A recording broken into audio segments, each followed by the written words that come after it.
And talk to me about that. So you obviously got a client base yourself. Mm-hmm. You were seeing people regularly yourself, and you had one other person with you, did you say? Yep.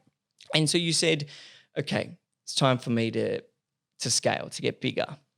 And did you have mentors help you do that? Or how did you land on franchising and knowing that was the right path for you?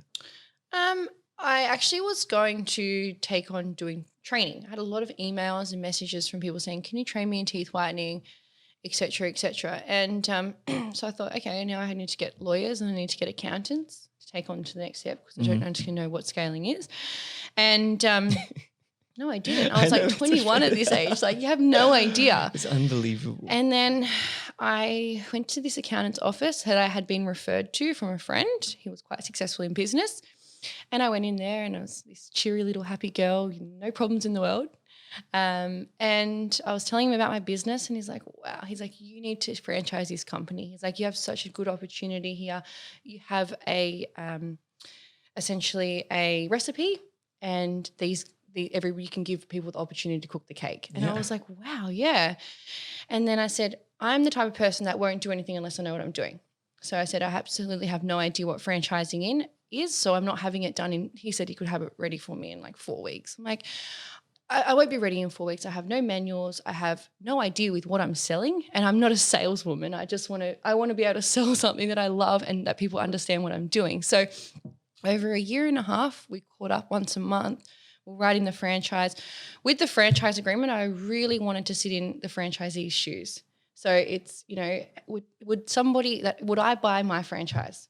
That's what I really wanted to do. And I think that's been the best thing that I've done. And I've really been ethical in what I've done in that aspect. So I knew what I was selling before I sold it. And that's also a really cool way for a business owner to look at what they're selling. Would I actually want to be there? Yeah. At CUB, we've got a rule. If I don't want to turn up to a conversation event, or say, if it's something that I wouldn't want to go to, we just don't do it. I totally agree. If I don't, why would anyone else want to go? Exactly right. So that's a crucial way to do it.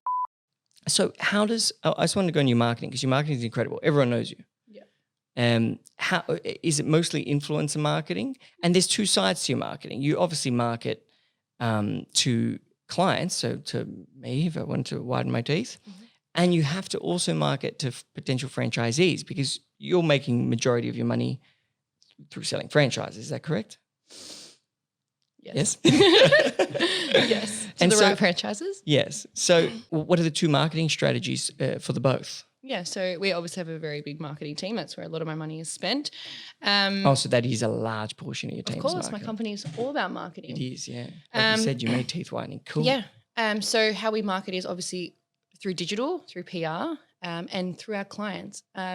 Believe it or not, we did a statistic thing, and we realized that 35% of our jobs that come through are just from word of mouth.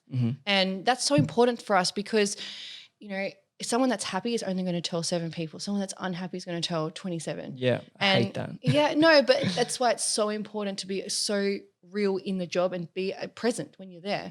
And we don't leave any of our clients until they are 100% happy. And I would even go that if people are happy, they still won't tell anyone. They have to be I really happy, which means you have to deliver heavily. Yes, and service-based. And social media today, like you can, you have so many reviews and you have so many influencers and you do have such a variety, and I'm so lucky and I'm so blessed to have that. But in saying that, you want to make sure you're aligning with the right people. You're aligning with people who I look for, beautiful girls who have white teeth. I don't even care how many followers you have, how well you are. If you have beautiful teeth, you're going to be able to promote my brand, and I'm going to be able to make them white. Yeah, you need to. You need the product if you're going to sell it. Yeah. And so, how do you sell people on owning their own business? Yeah, so I do not like selling. I'm really bad at it. Really? It's so unnatural to me. So a lot of my franchises that have come on board, they have contacted us. They've put in applications. I've met up with them. It's been, what is a franchise to you? I like asking them questions rather than talk about that. What do you ask? Yeah, like, do you know what a franchise is? Do you know what a relationship between a franchisor and a franchisee? It is not an employee and an employer relationship. And what are the values of what you have? What do you think a sparkling white smile is from an outsider? What are you going to do when it does get hard? I ask them the hardest questions. Make it as sound as bad as possible.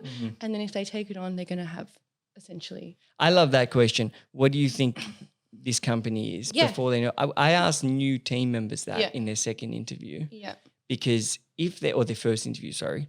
Because if they understand the concept, the call, and they've read into it, and you can see that they sometimes they'll recite words from the website. Yep. If they do that, you know, okay, they like this is a good person. They already looked into it. They know what they're buying. Yeah. What are you going to do when, you know, you're not hitting numbers? Is it my fault that you're not hitting numbers, or is it your fault that you're not hitting numbers? And these are the questions that will determine if I'm taking them on or not.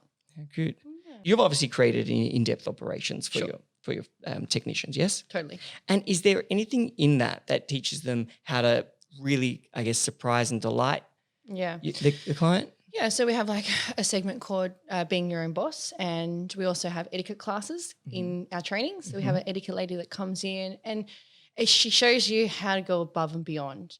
I can tell these guys a million times, but when you actually hear it from somebody who is professional in that, that's when they actually listen. Yeah. So we have a lot of training. What did you say? Be your own boss. Yeah, we have Be Your Own Boss. What is that?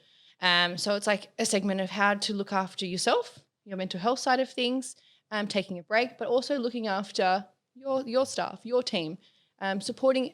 We have a big team, we're a big community, but in your team, everyone wants to feel important. So, you know, you're making them feel important, giving them a little bit more leeway, making them look after your Instagram, give them the support, and they're going to take it 100 miles. Yeah, empower the team. And because at the end of the day, if your team feels like it's theirs and they're part of it, they're going to deliver the same, the owner's level of service to the client. And you look after your team before you look after your clients, because your team is going to look after your clients for you. Yeah, well, your company is your team. Exactly no team, right. no company, no client. So I'm team comes so first. big on it. 100%.